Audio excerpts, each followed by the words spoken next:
महोदय, सन 2025 विधानसभा विधेयक क्रमांक 4 महाराष्ट्र दारूबंदी सुधारणा विधेयक 2025 विचारात घेण्यात यावे असा मी आपल्या अनुमतीने प्रस्ताव मांडतो। अध्यक्ष महाराज, समाजामध्ये सार्वजनिक जागांवर दारू पिऊन त्यांच्या अश्लील कृतीमुळे कायदा व सुव्यवस्था बिघडताना मोठ्या प्रमाणावर दिसते आहे। महिला वर्गामध्ये सुद्धा असुरक्षिततेचं व असंतोषाचं वातावरण आहे। धार्मिक स्थानावर, पवित्र स्थानावर, सार्वजनिक स्थानावर छत्रपती शिवाजी महाराजांच्या पावन स्पर्शाने ज्या मातीचा कण आणि कण सोन्यापेक्षा किमती झाल्या, अशा गड किल्ल्यांवर सुद्धा दारू पिऊन सार्वजनिक जागेवर अश्लीलता निर्माण करणारे अध्यक्ष महाराज प्रकार वाढत आहे। आणि या प्रकारच्या मागे ही हिम्मत का होते आहे याची जेव्हा कारण आपण जाणून घेतो, तेव्हा सार्वजनिक स्थानावर दारू पिल्यानंतर होणाऱ्या शिक्षेमध्ये असणाऱ्या तरतुदीमध्ये मोठी वाढ करणं आवश्यक आहे। दारू प्यायची की पिऊ नये हा त्या व्यक्तीचा व्यक्तिगत, अध्यक्ष महाराज, हा व्यक्तिगत प्रश्न आहे। मी मुंबईतच एका दारू दुकानाचं नाव वाचलं, संस्कार देशी दारूचे दुकान। तर ठीक आहे, नाव जरी संस्कार असेल तरी त्यांनी देशी दारू प्यायची तर संस्कार म्हणून आपल्या घरी पिऊन त्याचा आस्वाद घ्यायला आपला कायदा मंजुरी देतो। मी आता परवा प्रेमसंस कडे जात होतो, तिथं असणार एका वाईन शॉपचं नाव आहे मोक्ष विदेशी वाईन शॉप। काही अडचण नाही, कोणाला पिऊन मोक्षाचा मार्ग सापडत असेल तर आमचं काही आक्षेप असण्याचं कारण नाही। पण अध्यक्ष महाराज, महाराष्ट्राची अर्थव्यवस्था फक्त दारूवर उभी आहे हा मात्र समज सार्वजनिक स्थानावर दारू पिऊन धिंगाणा घालणाऱ्यांनी करू नये। हे खरं आहे की महाराष्ट्रात 1,25,000 कोटीची दारू ही पिल्या जाते। साधारणतः विकासासाठी जेवढा पैसा नसेल त्यापेक्षा जास्त हे अध्यक्ष महाराज दारू पिल्या जाते। आणि 32,575 कोटी यावर्षीचा आपण साधारणतः उत्पादन शुल्कामधून महसूल हा आपल्या अर्थसंकल्पामध्ये गृहीत धरला आहे। पण अध्यक्ष महाराज, हे जरी खरं असलं की महाराष्ट्राच्या उत्पन्नाच्या साधनापैकी दारू हे महत्वाचं साधन आहे, हे आपण समजून घेत असलो तरी एक जबाबदारी आपल्यावर आहे। अध्यक्ष महाराज, या सर्व बातम्या काय? मुलींच्या वसतिगृहात दारुडे शिरले, प्रशासन सुस्त। आपण एक महिला आहात, आमच्या लाडक्या बहिणीपैकी एक आहात। अध्यक्ष महाराज, दारू पिऊन धिंगाणा घालणाऱ्या युवतीसह 6 जणांवर सार्वजनिक जागेवरचा गुन्हा। वाहतूक म्हणजे गाडी अल्पवयीन दारूच्या नशेत भरधाव 4 चाकीने धडक देऊन दोघांचा जीव घेतला गेला, अशा हजारो प्रकरण आहे। रुग्णालयात पेशंटला दारू पाजून त्या ठिकाणच्या कर्मचाऱ्यांनी धिंगाणा घातला। अध्यक्ष महाराज, आपण अनेक प्रसंग अनुभवतोय अध्यक्ष महाराज की सार्वजनिक जागेवर दारू पिऊन अशा पद्धतीने या दारूच्या नशेत, अरे तुमचं काय व्हायचं ते मोक्ष वाईन शॉप मध्ये तुम्ही करून घ्या, पण तुमच्या दारू पिल्याने दुसऱ्याला मोक्ष का देता तुम्ही? अध्यक्ष महाराज, इथं सन्माननीय मंत्री महोदय आहेत आशिष शेलार साहेब, त्यांना माहिती आहे की मी युनेस्कोला 12 गडकिल्ले पाठवले। हे पाठवताना हाही कायदा केला पाहिजे, सार्वजनिक जागेवर दारू पिणाऱ्यांना कडक शिक्षा। म्हणजे देहदंड तर देता येत नाही, मी समजू शकतो, पण अशी शिक्षा दिली पाहिजे की 1 मिनिटाच्या आत त्याची नशा उतरावी आणि पुढच्याही जन्मात दारू पिताना 10दा विचार करावा। अरे तुम्ही छत्रपती शिवाजी महाराजांचा काय, मंदिर तर पवित्र आहे, पण आमच्यासाठी रायगडही तेवढंच पवित्र आहे। त्या रायगडच्या हवेमध्ये जी शक्ती आहे, ऊर्जा आहे, हे इंग्रजांना समजलं, ते आम्हाला समजलं नाही का?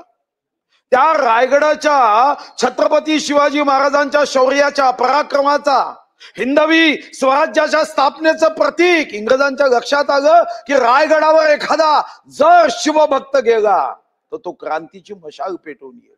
आणि म्हणून त्यांनी काय केलं अध्यक्ष महाराज, इंग्रजांनी 65 वर्ष 1818 मध्ये रायगड जेव्हा जिंकला 1883 पर्यंत रायगडावर बंदी घातली, कारण त्यांना जाणीव होती की रायगडाच्या कणाकणाची मातीच्या कणाकणाची किंमत जगाच्या कोणत्याही धातूपेक्षा महाग आहे, कारण इथं छत्रपती शिवाजी महाराजांचा परिस स्पर्श लागला. आता रायगडावर जर कोणी दारू पिली तर तुमचा कायदा कसा आहे, इतका कमजोर आहे की असं वाटतं की कायद्यानीच नशा केली आहे, तोच गडखडत आहे. आणि म्हणून अध्यक्ष महाराज काय मागणी आपण करतोय की या कायद्यामध्ये मग रायगड असेल, राजगड असेल, प्रतापगड असेल, सुवर्णदुर्ग असेल, पन्हाळा असेल, विजयदुर्ग असेल, सिंधुदुर्ग असेल, शिवनेरी असेल, लोहगड असेल, खांदेरी असेल, जिंजी असेल, या किल्ल्यावर कोणीही दारू पिऊन गडबड करू नये यासाठी अध्यक्ष महाराज हा सुधारणेचा कायदा अध्यक्ष महाराज आपण या ठिकाणी आणलाय. अध्यक्ष महाराज, अध्यक्ष महाराज बघा आठवतं स्वर्गीय RR पाटलांची आज आठवण होते, यासाठी एक संवेदनशील नेते होते. मला आठवतं की माझ्या कार्यालयात एक पोलीस कर्मचारी टर्मिनेट झाला, बडतर्फ झाला, त्याची पत्नी आली. ती पत्नी मला असं म्हणाली की माझे पती टर्मिनेट झाले, माझ्यावर आता खूप अडचणीचा डोंगर आहे. तर मी विचारणा केली की तुमचे पती का टर्मिनेट झाले, पोलीस विभागात काम करतात, टर्मिनेट का झाले. ती महिला मग असं म्हणाली की माझे पती पोलीस स्टेशन मध्ये दारू पिऊन गेले होते आणि त्यावर ते टर्मिनेट झाले. तर मी सहजपणे प्रतिक्रिया देत म्हणालो, अहो दारू पिऊन पोलीस स्टेशन मध्ये गेल्यावर तर टर्मिनेट होणारच ना. तर ती म्हणाली, आमदार साहेब दारू पिणं वाईट आहे ना. म्हटलं हो दारू पिणं वाईट आहे. मग म्हणाले दारू पिल्याने टर्मिनेट जर माझे पती होतात, मग दारू विकायला परवानगी देणाऱ्या सरकारला तुम्ही टर्मिनेट का करत नाही. मग माझ्याकडे उत्तर नव्हतं. मी सन्माननीय RR पाटलांना फोन केला, म्हणजे या महिलेशी बोला. ते म्हणाले बाकी माझ्या हातात नाही, पण हिच्या पतीला मी 4 दिवसात कामावर घेतो, आणि 4 दिवसात त्यांनी कामावर घेतलं. आता ती संवेदनशीलता तर कमी कमी होताना दिसते. म्हणजे उत्तर द्यायला तर मंत्री सुद्धा राहत नाही.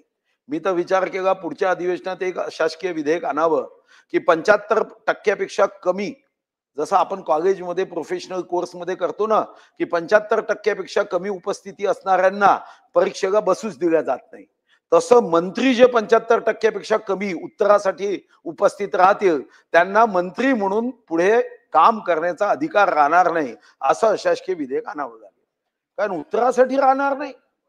आपण विधानसभा अधिवेशन घेतोय, उत्तरासाठी राहणार नाही, हे मात्र अध्यक्ष महाराज अतिशय आपल्यासाठी आणि लोकशाहीसाठी सुद्धा घातक आहे.